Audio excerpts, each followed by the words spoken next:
Hello, we're here at AQS Quilt Week in Grand Rapids, Michigan, and I'm here with the Best of Show winner, Barbara Ann McCraw, and you're from Denton, Texas. That's correct, I am. And you flew up here so you got to see and get the whole aroma of having your quilt be the Best of Show. I could not believe it. I just couldn't believe it. I was so thrilled and just so honored that I was able to have it shown here. It truly was. Well, it's a gorgeous quilt, so we need to talk you. about it. Okay. All right, let's start with the center square. Well, mention you said that because I did start with the center square when I made it. And the way that happened, I was on Ancestry.com, and I found my great-grandfather, who that is. And I also found his father and his father's father. But I went to sleep that night, and I woke up with this vision of him and Peggy, my great-grandmother, marrying in front of their plantation. They were married at Oakdale Plantation, which is the one that I've depicted there, and he paid $100 for her in marriage. He was a free man of color, and she was a cook at the house who had not been freed yet. So that's where that center block came from. I tried to incorporate some of the different techniques that I had learned over the years with it. So I did some soluble fabric painting with the trees. I put the slave quarters in and some 3-dimension on the trees and trapunto on some of the greenery and the flowers.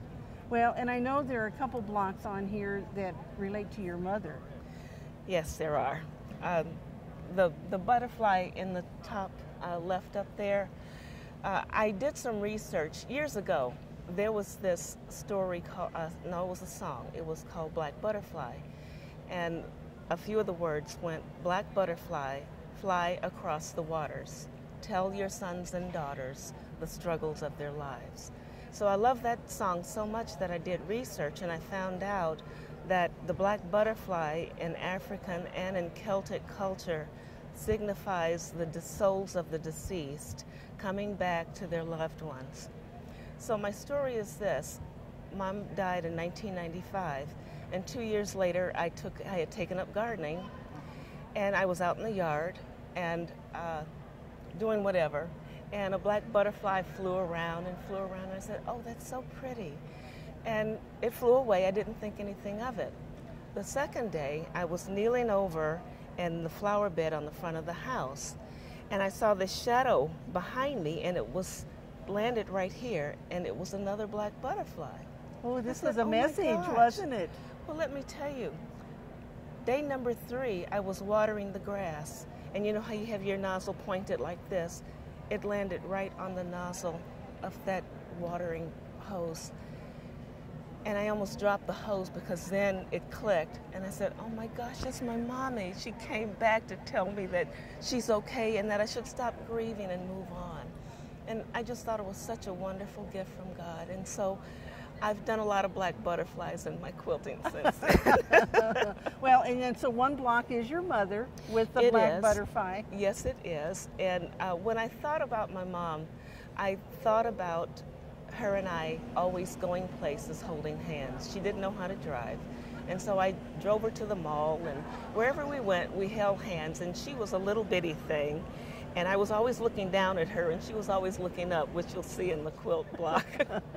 But wherever we went, we would swing hands, and I'd tell her I loved her. And she usually had food dribbled down her shirt because she... Don't we all, right? Yeah. I'm doing the same thing now as I get older.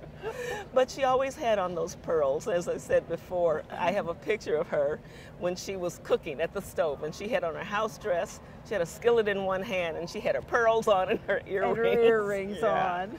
So that's what that's about. Well, and you have a beautiful heart-shaped block. I do. That was my marriage block. When I was designing this quilt, I wanted to show everything that was important to me. My pets, my sons, my granddaughter, and of course my marriage was very important to me. And so I had a photograph that I really loved, and so I decided to use that as a photo transfer and then just put a 3-dimensional flowers around a heart shape. There's a little heart at the bottom that says when we were married, and it talks about how much I love my husband, and he's my heart, and he's my joy and my friend and my husband. And we like to say that we were married in 1980, and at the time that we were married, there were 16 states in which interracial marriage was still illegal. And so we didn't go to those states. You went where it was legal, yes, right? that's actually right. I didn't want any trouble.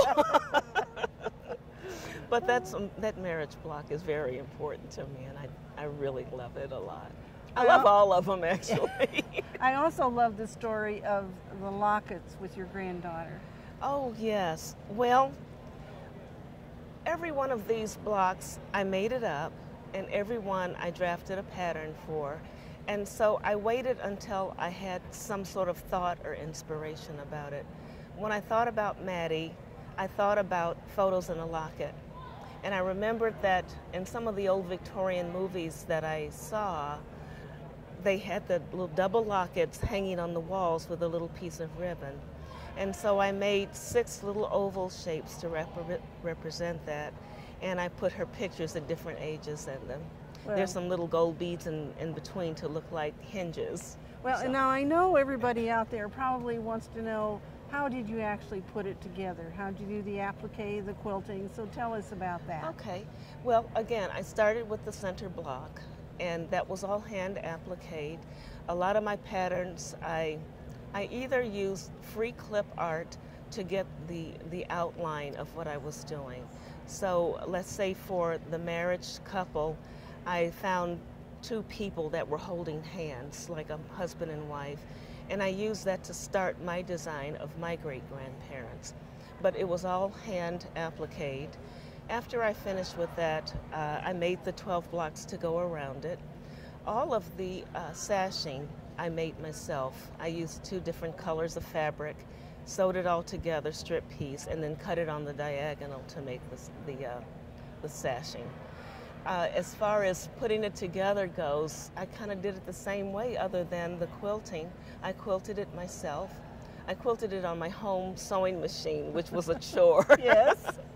But what I did was I took the batting out of both sides of it, and that made me be able to scrunch up both sides and to get the middle under my sewing machine, and that's the way I quilted the center.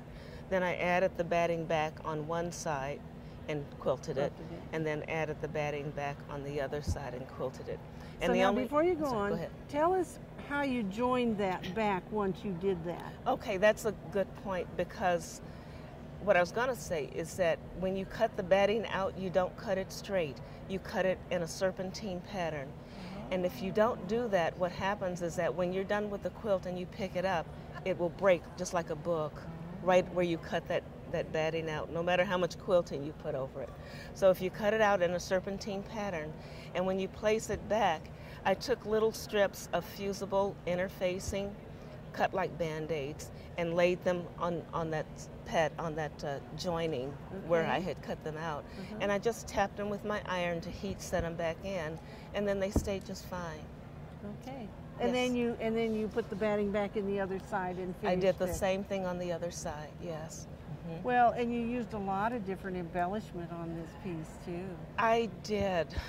I used to teach Baltimore album quilts, and so I studied a lot about 3-dimensional embellishments, and I taught ruching. Ruching is the German word for ruffles, and it's a type of flower that you make by gathering a strip of fabric and pulling it taut.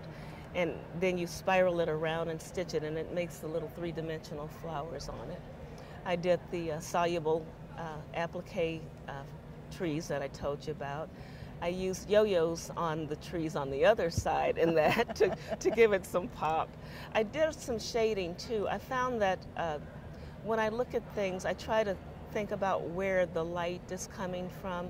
And if you just make a building that's flat, it doesn't speak as well as if you put a shadow around it to just indicate that it has more depth than it does. Okay. Yes, I did some. And I think I love how you made the whole quilt look like a page in an album by what you did in the corners. That makes it beautiful, and what a wonderful finishing touch. Thank you so much. I appreciate it. Well, the story with that is that my mother had an old blouse. It was a black, beautiful silk blouse, and it had this beading on the collars and on the cuffs.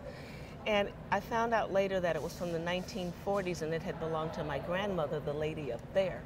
Well, she finally gave it to me, but I could never wear it. Every year I would try to lose enough weight to fit into it, and I never could. But I kept it anyway. And so when I started making this quilt, I decided that I have to honor that ownership of that blouse by taking those cuffs and collar off and putting it in the corners of the quilt. Well, so I even have a picture of that right here. That's the original blouse. Let's talk about this, because you have made such a wonderful document about all of these blocks in your quilt. And so tell us how you went about doing that. Well, because every block is a story, I tried to make it into like a small enough little booklet that I could put in a pocket on the back of the quilt, and that's where this stays. But I started with the center medallion and just told a little about what we've already talked about, and I did the same thing as we go along, and I did it in an accordion fashion, and I had to decide, how am I going to do this? Left to right, up and down, however, so that doesn't really matter, but I did right. You can see row 1 left. Right. And I talk about the black butterfly. The vase of roses represents my brothers and sisters, and so I put their pictures on here and their dates and everything. This is that photograph from my grandparents up there, and on and on and on. And so I talk a little bit about each one, and then on the back are the other 6 quilts, 6 blocks rather. Right. And this is actually the photograph that I took my mother's face from, because you see she's looking up at me. Right. Yes. Yes. So the reason I did this was because I'm getting older, and this is a family quilt, and I've had some illness lately, and I just felt like I needed to leave something behind, not only the quilt, but the stories behind the quilt. And the only way to really do that, when I'm gone, they'll see that and they'll say, oh, that's nice, but they won't know what it means unless this is with it. So that's why I did this. And so I've invited Barbara's husband, Ernie, over here, and I really just want to know, obviously you are very much supportive of your wife in this whole quilting venture, aren't you? Absolutely. She does phenomenal work. We built her a studio a few years back, and she loves teaching and loves sharing what she does. And so I do most of the cooking. I take care of He does all of the cooking. Lucky you. Yes, I am. And some of the cleaning, so we try to give her as much time as she can to actually work on her quilts. And she does. She goes over in the morning with her coffee, and I don't see her until evening. Time for dinner, you come over. Well, I mean, I do go over and check on her and make sure everything's going smooth. But. And so I know she's won other prizes with her work. Yes. And so tell me what it means to you to have her win this Best of Show here at AQS. This is amazing. She's been honored in other countries, but to be honored here by her own, peer group is just amazing. And she thought that this quilt wouldn't do well because of how personal it was, and to see the response that people have done is really amazing. Yes. We really, really appreciate it all. Yeah. Well, congratulations. It's Thank a beautiful you. quilt, and I know I've been by here enough during the quilt show that everyone else has thoroughly loved being able to see your family album quilt. I've enjoyed talking to everyone so much. It was such a pleasure.